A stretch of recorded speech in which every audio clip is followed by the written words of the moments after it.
There's a couple of concepts I want to talk with you, if you permit me.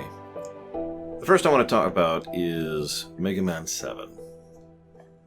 Mega Man 7 was a game I remember liking quite a bit. If you've watched me for any decent period of time, you've probably heard me use this phrase before, as it is applied here, because I remember Mega Man 7 quite fondly. Now, the reason why is obvious. It was the Mega Man game I had when I had the SNES and not the NES, right? So I only really had access to the one game, so I only really had the one classic Mega Man. So if I wanted to play classic Mega Man, that was it. And I didn't get a PS1 for years, way after the PS1 was out of its heyday. In fact, I don't think I got a PS1 for myself until the PS2 was already out. To give you a bit of perspective, college. So it's like, okay, all right, cool. And so I replayed Mega Man 7 a lot back in the day. I loved it. It was cool. It was awesome. And then I went to review it and it sucked. Oh, it was still a net positive game. Don't mistake me. But all of those fond memories were just melting away. Because that's how that works, right? It's obvious why I was so fond of it. It was the classic Mega Man I had access to, so I replayed it a bunch, and I enjoyed it for what it was. But it wasn't actually that good of a game. And that's been one of the three things that tends to happen when it comes to these reviews in particular, and my show in general. So I go back and look at a work, and either I love it even more than I thought I did, which has happened a few times, or my feelings are kind of the same but shifted, which has happened several times, looking at you, Star Trek Enterprise, or I look at a game and it's like, wow, this is so much worse than I remember. We've actually had that happen recently with Suikoden 5, which surprised the hell out of me. I was expecting Suikoden 5 to just knock it out of the park. It didn't, for reference. Which I suppose all of this is just kind of giving away my opinion on ZX Advent, aka ZX2, because I was expecting to absolutely be in love with this game, and I'm not. That being said, I should probably mention, in the interest of fairness, that the gameplay score for ZX Advent is one of the highest gameplay scores we've given a Mega Man game so far. I think it's the third highest total. It's just the overall score is the second lowest we've ever given. So, let's talk about some of the why, that is, shall we? On the gameplay element, they do several things quite well. Obviously, the level design is still pretty nice. The exploration is cool. The ability to actually change into the forms of the bosses is legit. Only a few of the bosses are really all that fun to play around with, but most of them have at least some kind of niche little thing that they can do. So that's cool. And the different abilities they get is cool, and the way you can interact with the world is cool. Lots of decent design elements there. Hampered by two major flaws, and ironically, it's the same flaws from ZX1. Now, the difference is ZX1's overworld map design was worse, and there was substantially more just aggravating backtracking in ZX1. In this game, they fixed that by giving a map that's not completely useless, and by giving you more warp points. But ironically, they needed to do both more. The biggest problem here is that you get these little warp pods and you can activate them for 100 credits or 500 credits on hard mode or for free on easy mode, right? Cool. So that gives you a place you could warp to, and that gives you that eliminates a lot of that backtracking, kind of. Because the problem is you can't warp from those points. So those just become destinations. There's still only like 5 or 6, well, that's exactly. There's probably about 12 total warp points in the game. One after almost every boss, and then like 3 or so scattered throughout the world.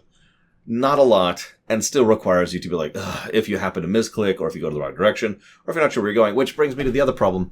The map, while better, still isn't what I would call good. Having this be an actual honest-to-goodness map, like literally just showing us the map of the game, would be substantially more helpful and useful. And like doing things that modern map design does, like color coding on the doors, or this is this type of obstacle, so you will need this kind of thing to get by it, the kind of things modern Metroidvanias do. Food for thought, right? I mean, hell, even older Metroidvanias did this kind of a thing. So there's a lot of things they could have done even better to make getting around better. It is improved, but still not what I would call good. And that's the biggest flaw, I think, in a nutshell when it comes to the gameplay, is the fact that it's still just kind of aggravating to get around, and they didn't do enough to make it enjoyable. Once you get to the actual stages, they're fine. The enemies are still fine. The boss fights are still fun. The forms are fantastic. I want to praise those again. The ability to actually turn into the form of the boss is just so awesome that it's the kind of thing that I wish Mega Man had always done, and never really would again. not counting a couple of exceptions. I do love several aspects of how they do traversal with regards to some of the later levels, like once you unlock Harpuya's form and once you unlock Chronoforce and Leviathan, getting around suddenly becomes a lot smoother and easier, and you could tell they designed around that. So the traversal is better, like the actual world design of the world is better, so the overworld is improved. I still think this feels more like a Zelda, to be completely honest, than a Metroidvania, but that's just because the tone and the vibe of it feels more that way. I don't know. I'm not sure about that, and I'm not willing to make an argument of it because I don't care that much. So we can go ahead and call it a Metroidvania if you want to. What we can't call this is something about... So you're probably sitting there thinking, Lore, what's your issue? It's a Mega Man game with good gameplay. Why is it rated so poorly? Because the story sucks. Now, let's go through this, shall we? First and foremost, there's a show out there called Star Trek Voyager. And Star Trek Voyager is a show I enjoy, but it's the source of several loriums, and the biggest one I want to share with you right now is the term Voyager effect. So named for something that has a wonderful, fantastic premise, tremendous promise in the storytelling, or in the gameplay or the design or whatever, and doesn't actually follow through on it. You probably already see where I'm going with this, but allow me to keep going if you'll permit me one other little indulgence. If you sat me down 20 years ago and said, hey, Lore, a Mega Man game with story focus, I'd be like, yes, absolutely, give it to me. And what's funny to me is this reminds me of another thing where I had the exact same reaction. Hey, Lore, we're going to have a Metroid game with story focus. Yes, that's awesome! And then we got Other M. I suppose I didn't think at the time that it needed to be added, that the story focus needs to be good. But here we are.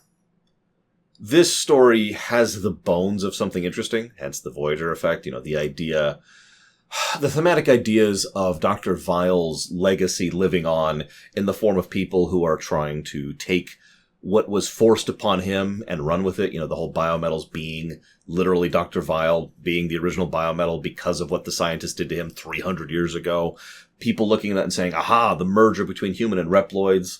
There's a lot of thematic concepts there. Even in this very game, we play as a human and a Reploid, depending on who we play as. Ash being human and Gray being a Reploid.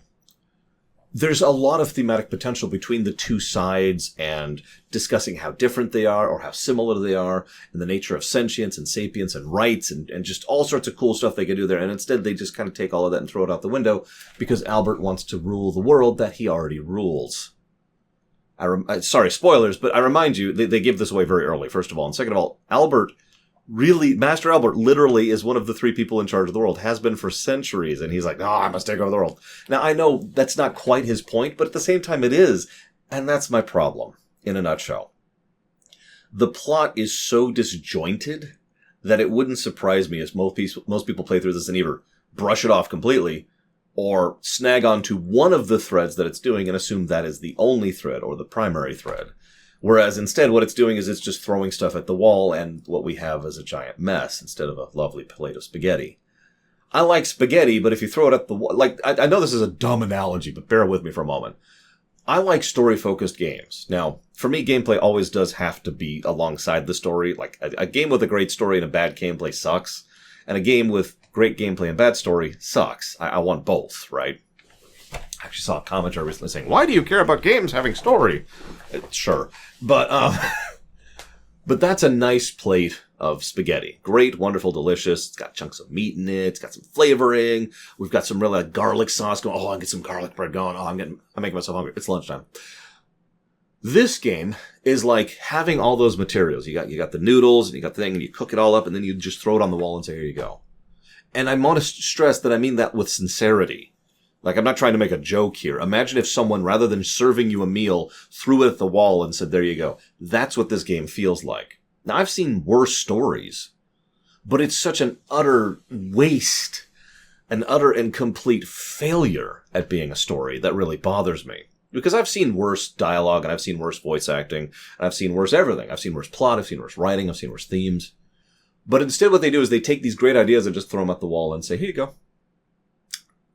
Which brings me to my next point.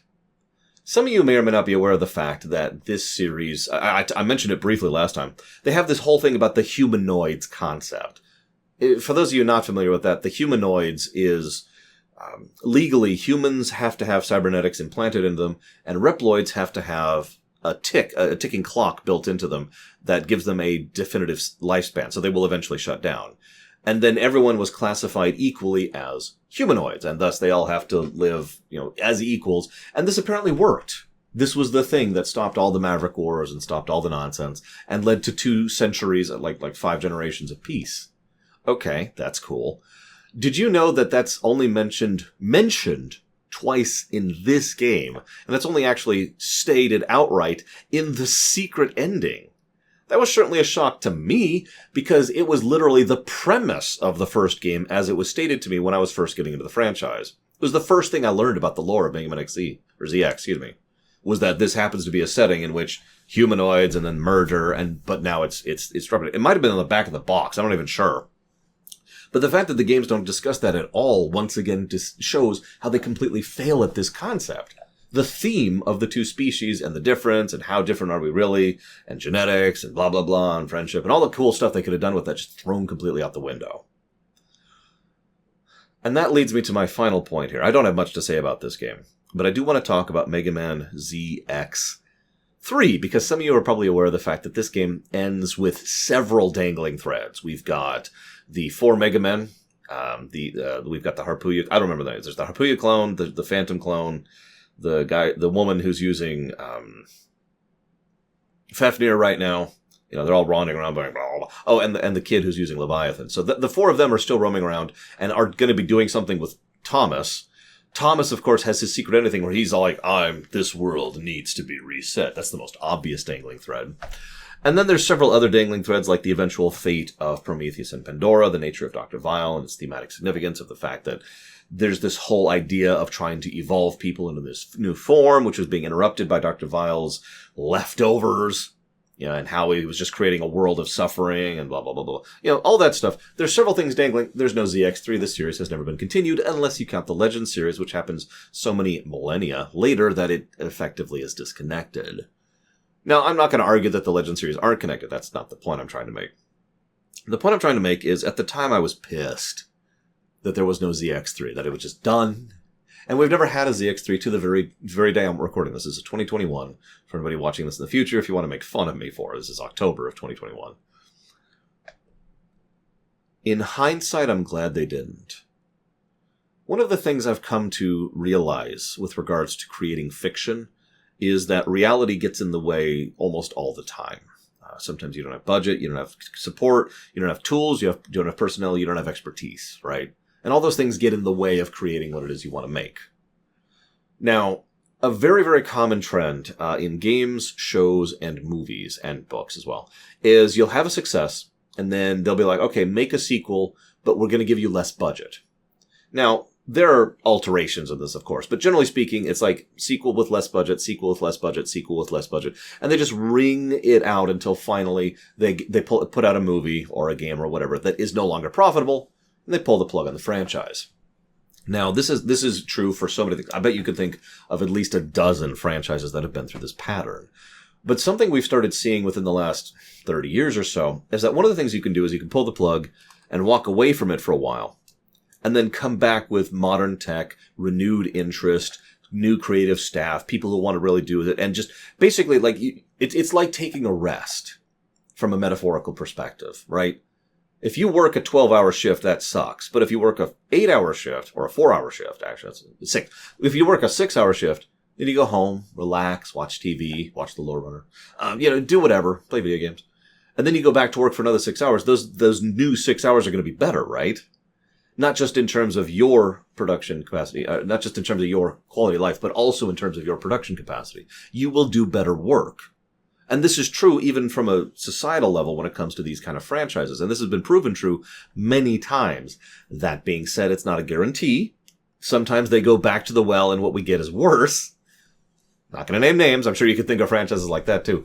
But you get my overall concept. This is the exact same reason why I'm glad we never got a Star Trek The Original Series Season 4. Because that would have sucked. Season 3 was already barely holding on with a shoestring budget and hardly any support from any of the executive staff. Roddenberry had already walked off the show entirely. And they already had the situation where the studio was like, just, it's whatever, it's not so. And they were wrong, of course. That's something they didn't even find out till later. So a season 4 would have been worse in every way. Much better to go ahead and pull the plug, let the show sit for a bit, and then come back sometime later to get the movies and TNG, my opinion. And that leads me to this series. Capcom certainly had a period of time there for a while, and any Mega Man fans can tell you that, any Dead Rising fans can tell you that, and Resident Evil fans, and Devil May Cry fans. Point being, Capcom had a period of time there, but they've been on a bit of an upsurge and an uprise in quality lately. They've got the money flowing a little bit better, they've got the creative staff cycled around, they've got some new people who know what they're doing, and they obviously have access to better technology and resources than existed back then, because time moves on. This would be the good time to make Mega Man ZX3, and they could do it. They're probably not going to.